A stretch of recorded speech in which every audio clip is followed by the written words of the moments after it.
I pray na hindi ka magbago. Jillian Ward and Eman Pacquiao, private muna kung anong meron sila. Pero Eman Pacquiao, isang tabi nga muna ba si Jillian Ward? I pray po na he stays true to himself, very godly. And At sino nga ba ang kumakalat sa internet ang bagong daling kay Eman Pacquiao? Isang sikat na artista sa kabilang station.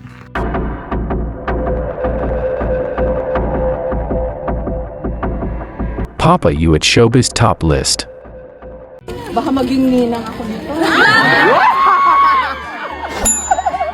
Dito unang mainit na pinag-usapan ang pangalan ni Jillian Ward at Eman Pacquiao sa gabi ng laging premiere ni Jessica Soho. Hanggang sa tuloy-tuloy na ang karera ni Eman Pacquiao sa showbiz industry. Nanalink naman ang pangalan ni Jillian Ward dahil una namang sinabi ni Eman Pacquiao na crush niya nga si Jillian. Hanggang sa sunod-sunod na ang proyekto sa Kapuso Network kay Eman Pacquiao. At nakasanayan ng mga netizens at mga solid fans kung saan nga man mag-guest sa Eman Pacquiao ay andyan nga ang pangalan ni Jillian Ward. Nadala-dala nga ito ni Eman at lagi ito may pa-shoutout kay Jillian Ward. Pero sa mga latest na Eman Pacquiao at Jillian Ward, maraming mga netizens ang nagtaka. At marami ding speculations ang nabuo. At maraming mga intriga ang dapat pang patunayan. At feelings ng bawat isa na kailangan pang tuusin. Sa guest kasi ni Eman Pacquiao sa isang station na sikat at kilala rin. Ang kapamilya nung time show na Showtime. Biniro nga ito si Eman sa pangalan ni Jillian Ward na isa sa pinagtataka ng mga netizens. Parang wala namang spark na kay Eman si Jillian Ward. Salamat po. Teka lang, Eman ha. Baka mamaya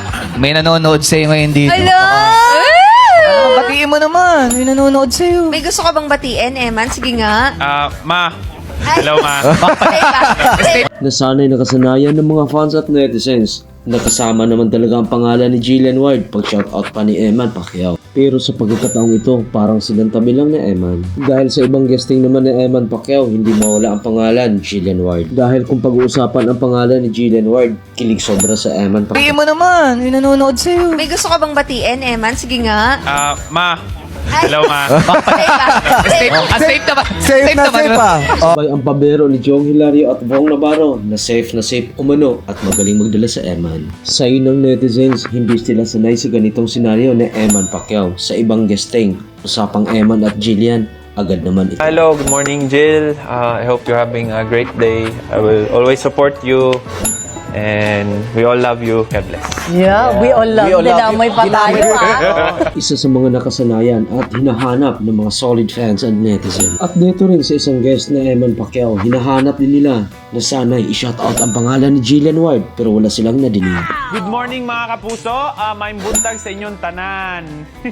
ayong buntag! Yes! At hindi nga ito tumagal, naglaon sa internet. May ibang pangalan na nalink kay Eman Pacquiao, isang sikat na celebrity sa kabilang station. Sabi ng ilan, dito daw umano nabihag ng tuluyan ang puso ni Eman Pacquiao. Opo, oo, tama ang iyong narinig. Totoo ang iyong narinig na sikat na celebrity nga ito sa kabilang station. Sa revelation nga nito, sino nga ba itong artista na ito? Bago natin ito i-reveal on screen kung sino nga ba ito, if you're not yet already subscribed to our channel, just click the subscribe icon and notification bell for more updates.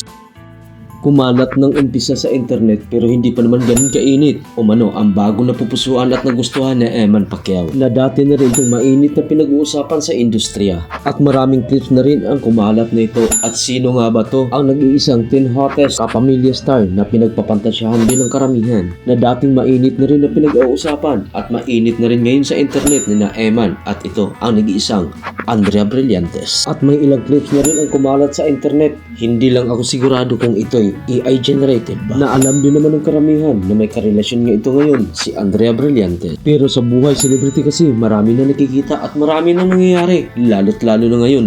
Umusbong at ang kasikatan ni Eman Pacquiao. Pero wala naman itong official statement ang magkabilang panig na hindi ko rin masasabi na ito ay may katotohanan. Bagkus ang pangyayari ito, bahagya lamang kung anong lumabas sa mga internet at sa pag-ikot ng mundo ng platform sa social media na masasabi natin sa kasikatan ni Eman Pacquiao na sa kanya pa rin ang buong desisyon kung sino nga ba ang pipiliin niya sa ngayon. Shoutout sa lahat ng mga komento, mapa Eman and Jillian or mapa Eman at kung sino pa man. Gaya na sinasabi, kagaya na sinabi ng karamihan, sa puso pa rin ni Eman ang masunod kung sino nga ba ang gusto niyang piliin or sino nga ba ang nararapat para sa kanyang pag-ibig. Muli, maraming salamat sa inyong muling panonood sa channel na ito. Magkakaasa kayo muli para sa karagdagang updates ni Eman Pacquiao at Jillian Ward at kung sino pa man ang kalink ni Eman Pacquiao.